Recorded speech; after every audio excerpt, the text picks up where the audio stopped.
gusto nyo ang content na ganito, tayo na sa CapCut. Madali lang to. Ngayon guys, turuan ko kayo kung paano gawin ang ganito. Madali lang to. Punta tayo sa CapCut.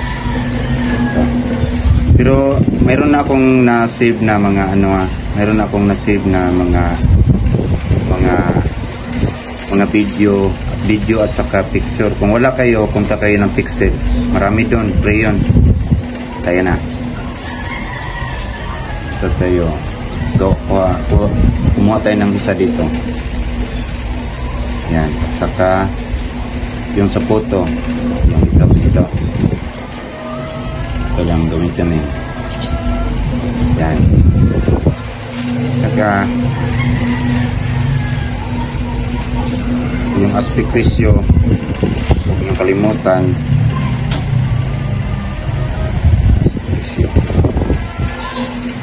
Aspect ratio 9:16. Yan na. Saka yung volume natin, kalimutan. Yan. Tapos play na yan. Okay. Ngayon mag-add tayo ng isang picture. Ito add natin dyan. Ngayon i-overlay natin to. Hanapin natin overlay. Saan ka na overlay? Wala yung overlay. Ito i-overlay natin yan. Pagkatapos pabain lang natin.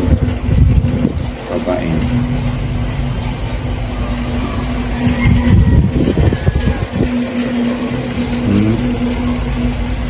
Sunog naman.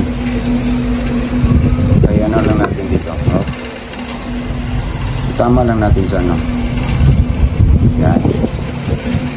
Tapos niyan, nakita niyo yung splice. Itong splice. Yan. Pindutin niyo yan. Saka ilagay nyo sa yung parang makita yung video nyo. Yan, ganyan. Tama na yan. Nasa akin 50 yata. 50. 50. Okay. Pula na. Ganyan. Tingnan nyo. Yan. Sama na yan.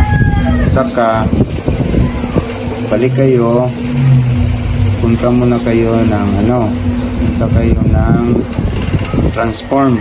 I-transform nyo ang picture nyo. Yung ganito.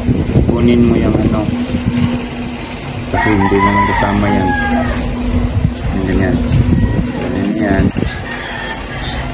Tagal naman ito. Yan. Tama na yan. Saka pahabain nyo. Yan. Tama na yan.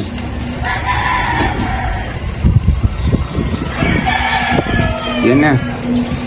Yun lang. Pwede na yan. Huwag niyong kalimutan.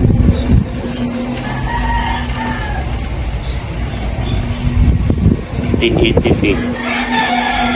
Score na yan. Yun lang.